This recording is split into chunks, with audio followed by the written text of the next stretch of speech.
Hoje vamos de Mateus 27.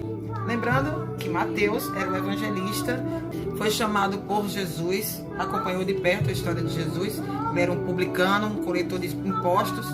Mas Jesus disse: vem, me segue. Ele foi e seguiu. Os publicanos e os coletores de impostos eram muito mal vistos pelos outros judeus. Por quê? Porque eles eram do lado de Roma, né? Eles trabalhavam para Roma, então se diziam traidores. De manhã cedo, todos os chefes dos sacerdotes e líderes religiosos do povo tomaram a decisão de condenar Jesus à morte. E amarrando-o, levaram-no e o entregaram a Pilatos, o governador. Pois é, Pilatos era o governador daquela região, mas o rei era Herodes. Pilatos, o governador, e o rei Herodes. Isso é relevante?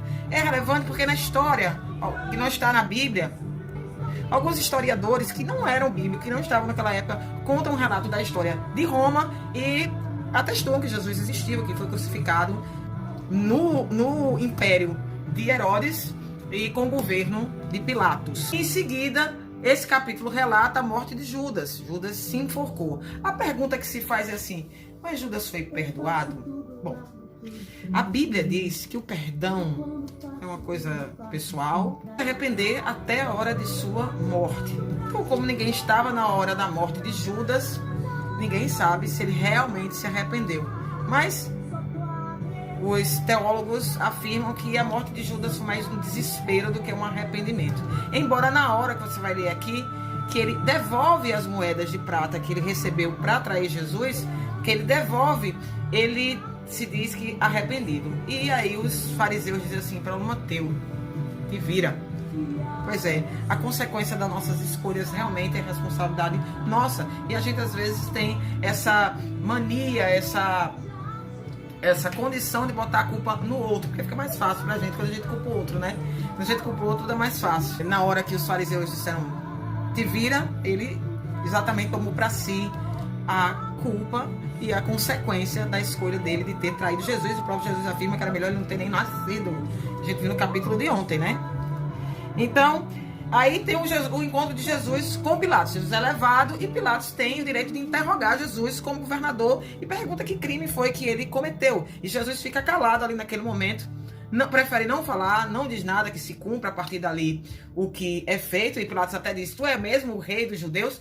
E essa partezinha, rei dos judeus, eu quero dizer, os judeus, o povo judeu, não reconheceu Jesus como seu salvador, né? Alguns judeus sim e outros não. E aí a gente chama judeus cristãos e judeus não cristãos. Então, quando ele afirmava que era filho de Deus e que tinha essa posição, era atacado como blasfêmia, e por isso que ele foi condenado por heresia e blasfêmia contra o Deus Supremo, que por acaso era pai dele, né, gente? Mas a galera não acreditava. E a nossa curiosidade hoje é que, nesse capítulo, você vai ver que a mulher de Pilatos pede a ele para não se envolver com a condenação de Cristo, com o julgamento dele, porque ela teve um sonho e esse sonho deixou ela muito mal. Então, a minha curiosidade é que, anos depois da crucificação de Cristo, uma carta dela foi encontrada, traduzida muitos anos depois, né, para o inglês, e essa carta dizia que Jesus, a pedido dela, salvou o filho dela, Pilo, de um aleijamento nos pés. Quem curou foi Jesus. Faz um pouco de sentido porque se ela tinha alguma proximidade com Jesus, o cara vai ser crucificado e condenado, e curou o filho dela, ela tinha uma certa gratidão por Jesus, né? Embora os romanos fossem muito céticos. O nome da mulher de Pilatos era Cláudia, e a Igreja Católica a canonizou depois, e hoje é conhecida como Santa Cláudia de Prócula. Interferiu aí para Jesus não ser crucificado. Salvou os outros e não foi capaz de salvar a si mesmo. Essa frase foi uma das frases que mais me chamou a atenção nessa minha leitura desse capítulo. Porque imagina realmente, gente, a situação, você uma cruz de prego, chicoteado, com a coroa de espinhos, cheio de gente ao redor, ninguém faz nada por você, ninguém lhe salva, ninguém lhe tira dali. O cara vem, espeta você com acha pouco, espeta você com a lança, entendeu? Te dá um vinagre para beber. Inclusive essa questão do vinagre, é que quando Jesus pede o vinagre, as pessoas acham que pede a água, me dá sede. Era de outra água que ele queria beber. Não, ele estava com sede mesmo. Ele estava com sede, ele queria mostrar sua humanidade ali. Ele queria mostrar que ele tinha fraquezas como humano, que Deus estava aqui na terra e se fez carne para sentir o que a gente sente, para ver como a gente vive. E naquele momento ele queria água. E aí depois, logo em seguida, ele diz que seja consumado, né? Frase de grande impacto, né? Fez por todo mundo e não faz por ele mesmo. Mas a humanidade é assim. Só que Jesus não era humano, estava em carne, mas era santo. Ele padeceu levando os nossos pecados sem cometer nenhum. E ele fez isso ali. E essa frase diz tudo, tudo. Fez por todo mundo e não faz por si. Ele sabia que ele tinha que estar ali. E ele sabia que tinha que rasgar esse véu. Ele sabia que tinha que cumprir a sua missão. E por amor a mim e a você, ele morreu naquele dia, naquela cruz. É o que conta o capítulo de hoje.